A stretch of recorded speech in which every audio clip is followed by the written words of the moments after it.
You see, the reason you want to be better is the reason why you aren't. We aren't better because we want to be. Because the road to hell is paved with good intentions.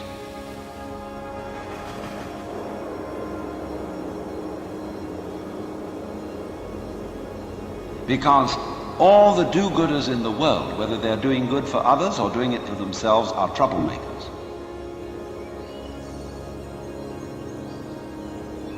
We white Anglo-Saxon Protestants, British, German, American,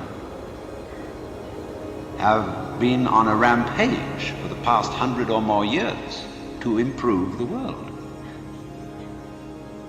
We have given the benefits of our culture, our religion, our technology to everybody. And we have insisted that they receive the benefits of our culture, even our political styles, our democracy. And having conferred these blessings all over the place, we wonder why everybody hates us.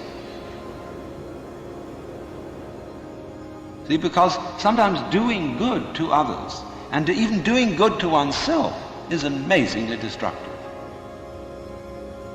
Because it's full of conceit. How do you know what's good for other people?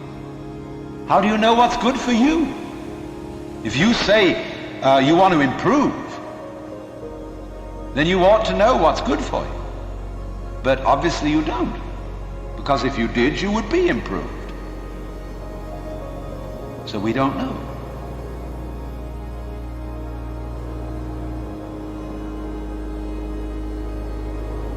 When we interfere with the processes of nature and breed efficient plants and efficient animals, there's always some way in which we have to pay for it.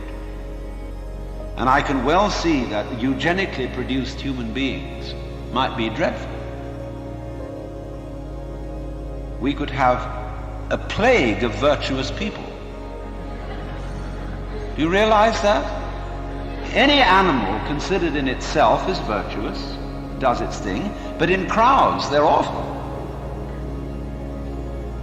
Don't please breed us down to a few excellent types. Excellent for what? We never know how circumstances are going to change, and how our need for different kinds of people changes.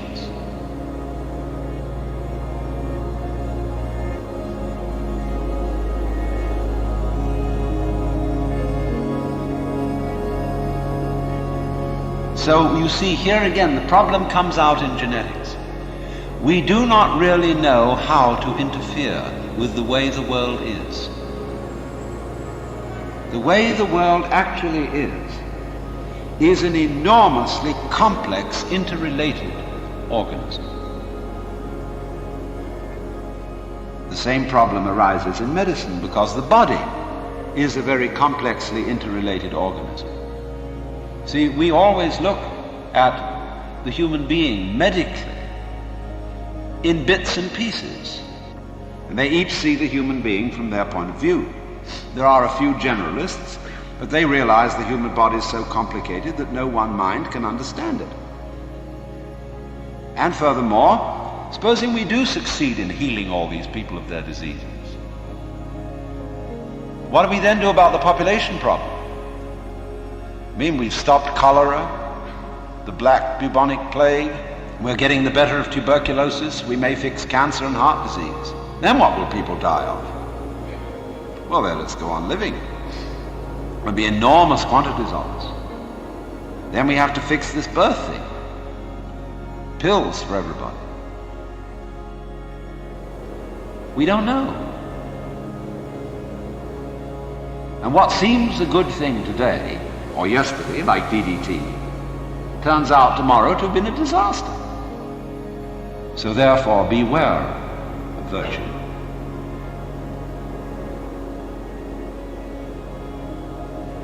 Lao Tzu, the Chinese philosopher, said, the highest virtue is not virtue, and therefore really is virtue. And they usually create trouble. Because more diabolical things are done in the name of righteousness. And be assured that everybody of whatever nationality or political frame of mind or religion always goes to war with a sense of complete rightness. The other side is the devil. Our opponents, whether in China or Russia or Vietnam, have the same feeling of righteousness about what they're doing as we have on our side.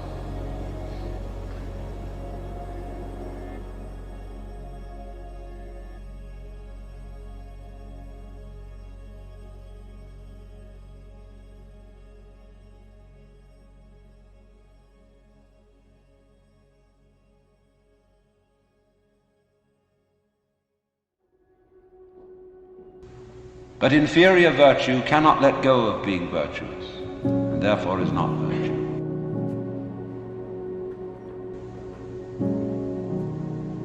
Translated in more of a periphrastic way, the highest virtue is not conscious of itself as virtue, and therefore really is virtue. Lower virtue is so self-conscious that it's not virtue. In other words, when you breathe, you don't congratulate yourself on being virtuous. But breathing is a great virtue. It's living.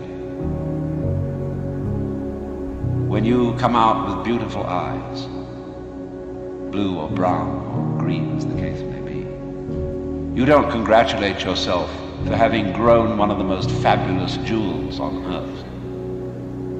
So it's just eyes. And you don't account it a virtue. To see, to entertain the miracles of color and form. You say, oh, that's just... But that's real virtue. Virtue in the sense, the old sense of the word, as strength, is when we talk about the healing virtue of a plant. That's real virtue. But the other virtues are stuck on. They're ersatz, they're imitation virtues. Because as Confucius said, the goody-goodies are the thieves of virtue, which is the form of our own proverb, the road to hell is paved with good intentions.